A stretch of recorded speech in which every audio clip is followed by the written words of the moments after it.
जय गुरुदेव। प्रणाम सभी को। निरोग जीवन के महत्वपूर्ण सूत्र अध्याय 8। लास्ट टॉपिक में हमने पढ़ा था मांसाहार का हमारे शारीरिक स्वास्थ्य पर भी बहुत अधिक बुरा प्रभाव पड़ता है। सिर्फ शारीरिक स्वास्थ्य पर ही नहीं पड़ता है, मानसिक स्वास्थ्य पर भी पड़ता है। तो इसी श्रृंखला में आज आगे बढ़ते हैं। आंतरिक निर्बलता सुनिश्चित। मांसाहार अशुद्ध भोजन है। इससे बना हुआ वीर्य दूषित होता है, जिससे अधिकतर मांस भोजियों की संतानें रोगी, आवेशग्रस्त एवं अनैतिक आचरण में रुचि लेने वाली उत्पन्न होती हैं। आंख, दांत, कान आदि इंद्रियां जितनी शीघ्र मांस भोजियों की खराब होती हैं, उतनी शीघ्र शाकाहारियों की नहीं। इन सब विकृतियों का एक विशेष कारण है। एक तो मांस स्वयं ही हानिकारक होता है, दूसरे उसे पकाने, स्वादिष्ट करने और सुपाच्य बनाने के लिए उसमें तरह तरह के मसाले तथा अन्य रासायनिक वस्तुएं डाली जाती हैं, जो शरीर में अनेक प्रकार के अवांछनीय तथा हानिकारक तत्व उत्पन्न कर देती हैं, जिससे मनुष्य का रोगी होना अवश्यंभावी हो जाता है। किन्हीं किन्हीं का कहना है कि मांस भोजी बहादुर होता है और इसके लिए वे अनेक आक्रांताओं तथा युद्धकर्ताओं का उदाहरण भी देते हैं। यह धारणा भी गलत है। मांस भोजी बर्बर तो हो सकता है, किंतु वीर कदापि नहीं। बर्बरता वीरता नहीं, कायरता का लक्षण है। वीर वह है जो किसी सउद्देश्य के लिए तलवार उठाए। वीर वह है जो कि कष्ट उठाकर भी किसी दूसरे को अपने स्वार्थ के लिए कष्ट न दे। वीर वह है जो रण क्षेत्र में जाकर भागता नहीं। वीर वह है जो अपने बल का प्रदर्शन निर्बलों पर न करके आतताइयों के विरुद्ध करे। वीर वह है जो संतानों के बजाय निर्बलों व असहायों की रक्षा करे।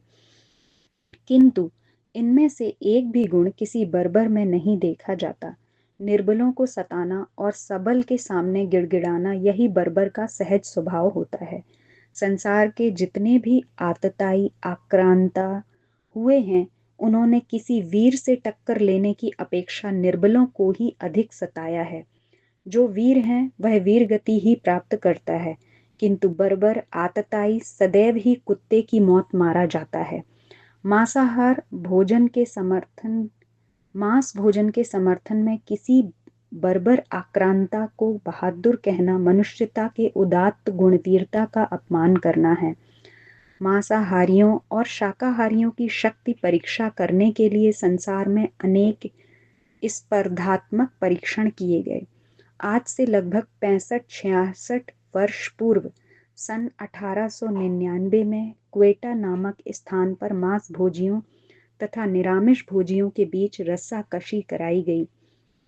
एक ओर मांस भोजी अंग्रेज सिपाही थे और दूसरी ओर सिख रेजिमेंट के निरामिष भोजी जवान।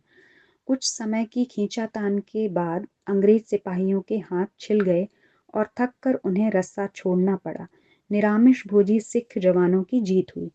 सन 1898 में एक बार जर्मन में शाकाहारी और मांसाहारी 20 व्यक्तियों में 70 मील पैदल चलने की होड़ हुई। इनमें से 20 मांसाहारी और 6 शाकाहारी थे। इस प्रतियोगिता में भी मैदान शाकाहारियों के हाथ रहा। सारे शाकाहारी मांसाहारियों से बहुत पहले गंतव्य स्थान पर पहुंच गए। शाकाहारियों में से सबसे पहले यात्रा पूरी करने वालों को 14 घंटे लगे थे।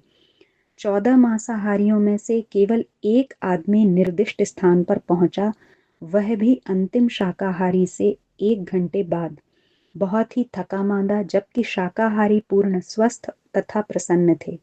उस एक को छोड़कर बाकी 13 मांसाहारी केवल 35 मील चलकर शिथिल हो गए थे।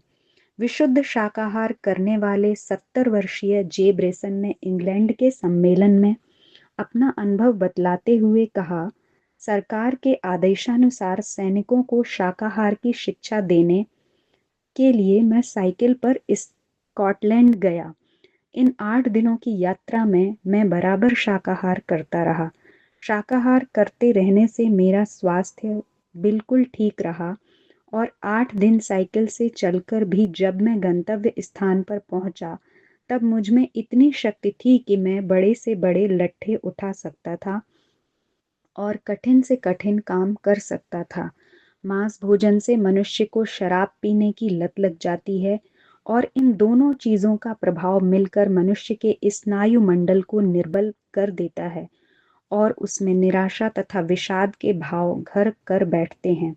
इस कारण से वह तनिक सी भी प्रतिकूलता सहन कर सकने में सर्वथा असमर्थ हो जाता है और बड़ी जल्दी आत्महत्या के लिए उद्यत भी हो उठता है। यही कारण है कि मांस व मदिरा का प्रयोग अधिक करने वाले पाश्चात्य देशों में सबसे अधिक आत्महत्या की घटनाएं होती हैं। तो आज के टॉपिक में हमने पढ़ा कि मांसाहार करने से आंतरिक निर्बलता वो सुनिश्चित है। इसी वजह से जो पाश्चात्य देश जहाँ पर मांसाहार अधिक होता है वहाँ पर आत्महत्याएं बहुत ज़्यादा होती हैं, क्योंकि इसका प्रभाव मानसिक रूप से भी पड़ता है। तो उस वजह से उनके शरीर में मानसिक शक्ति की कमजोरी हो जाती है और डिप्रेशन, आत्महत्या ये भावनाएं आने लगती हैं, क्योंकि मांसाहार उत्तेजित करता है और उत्तेजना से वो जो मांसाहार करते हैं वो मदिरापान भी करने लगते हैं। तो आज के लिए इतना ही। जय गुरुदेव, प्रणाम सभी को।